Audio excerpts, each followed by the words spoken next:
इस समय पूरे देश में अगर कोई एक बात सबसे ज़्यादा चर्चा में है तो वो है पेट्रोल, डीजल और रसोई गैस को लेकर।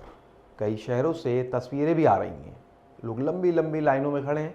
कोई गाड़ी की टंकी फुल करवा रहा है तो कोई दो दो तीन तीन कैन में तेल भरवा रहा है। कुछ जगहों पर तो पेट्रोल पंप तक बंद कर दिए गए।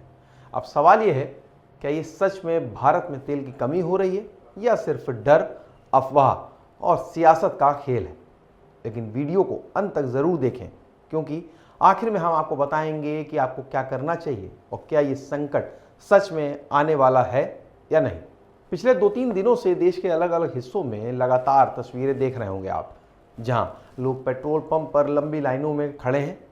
कुछ लोग अपनी गाड़ी में जितना आ सकता है उतना से ज़्यादा तेल भरवाने की कोशिश कर रहे हैं, क्योंकि डर फैल गया है कि तेल खत्म हो जाएगा, सप्लाई बंद हो सकती है, और यही डर अब भीड़ में बदल रहा है।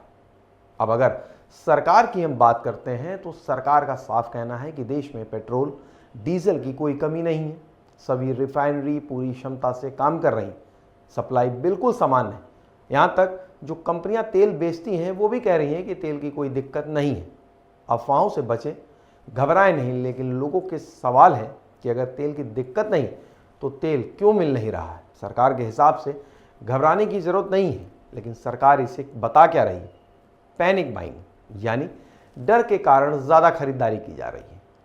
लेकिन कहानी का दूसरा पक्ष ये भी है कि विपक्ष इस मुद्दे पर सरकार को घेर रहा है। कांग्रेस, समाजवादी पार्टी का कहना है कि अगर सब कुछ ठीक है तो लोग लाइनों में क्यों खड़े हैं, पेट्रोल पंप पर इतनी भीड़ क्यों हो रही, सरकार पहले से तैयार क्यों नहीं थी? विपक्ष का आरोप है कि सरकार सच्चाई छुपा रही है। कांग्रेस के नेता राहुल गांधी ने इस पर क्या कहा है, पहले सुन लेते हैं। दुख की बात है कि इसका नुकसान होगा लोगों को जी। अभी शुरुआत हुई है। एलपीजी, पेट्रोल, फर्टिलाइजर, सब चीज में प्रॉब्लम आएगी। ठीक है, मोदी जी ने कह दिया कि कोविड जैसा समय आने वाला है। कोविड में जो किया था वो तो भूल गए हैं, कितने लोग मरे थे, क्या ट्रेजेडीज हुई थी। तो अंडरस्टैंडिंग नहीं है बेसिकली। अब सबसे बड़ा जरूरी सवाल, ये सब हो क्यों रहा है? देखिए, जब भी दुनिया में युद्ध की जैसी स्थिति बनती है तो उसका सीधा असर पड़ता है तेल की कीमतों पर, सप्लाई चेन पर, और भारत जैसे देश पर ज़्यादा असर पड़ता है, क्योंकि भारत अपनी ज़रूरत का ज़्यादातर तेल बाहर से मंगाता है। यानी अगर दुनिया में हलचल होगी तो उसका असर भारत तक ज़रूर पहुंचता है। अब समझते हैं कि सबसे अहम चीज़, पैनिक बाइंग। मान लीजिए किसी को पता चले कि तेल खत्म हो सकता है तो वो क्या करेगा? अपनी गाड़ी फुल करवा लेगा, ज़रूरत से ज़्यादा स्टॉक करने की कोशिश करेगा।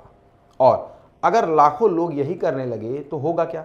अचानक मांग बढ़ेगी, पेट्रोल पंप पर लंबी लाइन लगेगी। यानी असली कमी नहीं है, लेकिन माहौल ऐसा बन जाता है कि जैसे कमी हो रही हो। अब इसका सबसे ज़्यादा असर किस पर पड़ता है? आम आदमी पर, क्योंकि वो रोज़ बाइक से, कार से ऑफिस जाता है, उसे लाइन में लगना पड़ रहा है। किसान, जिसके लिए डीजल ज़रूरी है, उन्हें दिक्कत हो रही है। यानी डर और अफवाह ने आम लोगों की परेशानी को बढ़ा दिया है। तो अब सबसे बड़ा सवाल यह है कि सच क्या है? अगर हम विशेषज्ञों की माने तो अभी भारत में तेल की कोई असली कमी नहीं दिख रही है। सप्लाई सामान्य है, लेकिन पैनिक बाइंग से स्थिति बिगड़ सकती है। यानी खतरा कमी का नहीं, डर का है। युद्ध का असर जरूर होता है, लेकिन अभी भारत में कोई आधिकारिक संकट नहीं है। सबसे बड़ी समस्या क्या है? अफवाह, डर और ज़रूरत से ज़्यादा खरीदारी। इसीलिए घबराएं नहीं, अफवाहों पर ध्यान न दें, ज़रूरत के हिसाब से ही तेल भरवाएं। अब आप बताइए, आपको क्या लगता है, ये सिर्फ अफवाह है या सच में बड़ा संकट आने वाला है? हमें कमेंट सेक्शन बॉक्स में ज़रूर बताएं। वीडियो को लाइक करें, शेयर करें, चैनल को सब्सक्राइब नहीं किया हो तो आज ही करें। मिलेंगे एक नए वीडियो के साथ। नमस्कार।